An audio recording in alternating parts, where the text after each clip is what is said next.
Hi everyone. So the time I'm recording this is currently 2023. So we're in exam season for 2023. So hopefully your exams are all going well. So today's video is going to be specifically for GCSE maths and A-level maths students. So are you a GCSE or A-level maths student? If you are, then this would be a good video for you to watch. So I'm going to give you a top tip on what I would recommend to prepare for your exams this summer. So I think I mean, today, the day that I'm recording this, it's late May, so it's you've already had, if you're a GCSE student, you've already done your paper one exam already, but otherwise the A-level exams are still to go. But this would apply if you are younger watching this in future years. This is a top tip that you can use whenever you're watching this video. So do stay and watch this video because I'm just going to go through the syllabuses for each of the exam boards. So you'll obviously be doing different exam boards for your maths exams. So for example, you may be doing AQA GCSE maths. If we just take a little scan through this syllabus here, obviously you've got paper one, paper two, paper three. You've got the topics that will be in the exam. So number, using symbols, the four operations, relationships between operations. You've then got powers and roots, surds. So you've got all your different topics. You could keep on going forever and forever and reading through the entire syllabus if you want to. If we now look at the Edexcel GCSE math syllabus, let's go to this one. So this is the Edexcel GCSE math syllabus. So again, with this one, if you look at the content of the syllabus, so again, you've got your paper one, your paper two, paper three exams. But again, if we look at what you need to know in the exam, so yeah, numbers, the symbols, again, the four operations. If you keep on reading through all this, it will look very, very similar to the AQA syllabus. And in fact, in most cases in this syllabus, in both syllabuses, pretty much the same wording. Now let's go to OCR. Now the OCR syllabus for GCSE maths, a little bit different in the wording. But the topics are all really the same. Again, you've got your paper one, paper two, paper three. Of higher tier students, you've got paper four, paper five, paper six, which is basically your three papers. Again, very similar. Your four rules, your prime numbers, highest common factor, lowest common multiple. I mean, everyone does all of these topics, regardless of what syllabus you're doing. And we can go to the A-level ones as well. So I mean, this is the A-level syllabus here. So if you're an A-level math student, you know, this would be your Edexcel syllabus.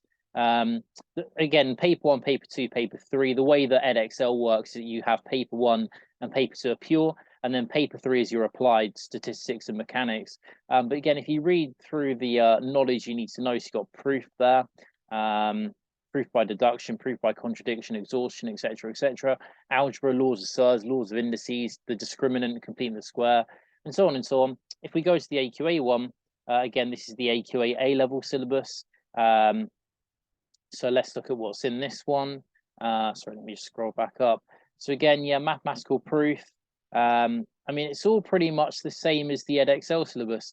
And if we go to, I mean, if you scroll down here, look, proof by counterexample, proof by contradiction.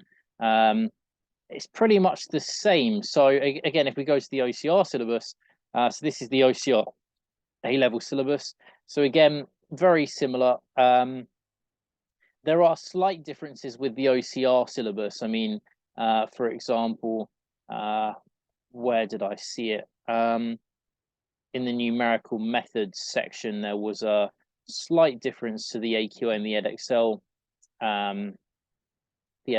syllabuses. A little bit down here, I think. If I scroll down a little bit further, there we go. Yeah, so this here, I mean, for the OCR students, yeah, you have to be aware of this fact here for the Newton-Raphson method and convergence of solutions. So an iteration here converges to a root if x equals a, at x equals a, if the modulus of the gradient is less than 1 and x1 is sufficiently close. So I don't think you need to know that with the other syllabuses. So for example, AQA, if we go down to the numerical methods section, so numerical methods, there we go, I missed it there. Yes, you don't need to know that for the AQA syllabus. So there are little discrepancies here and there.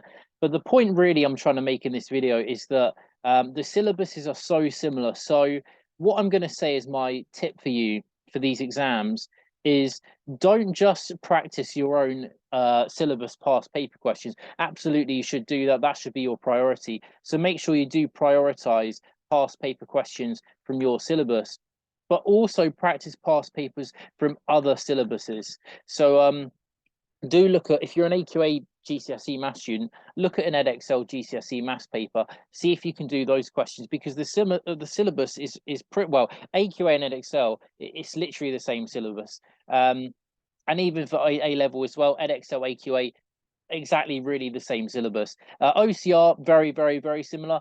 Little bits of differences, very small nuances and differences in the topics.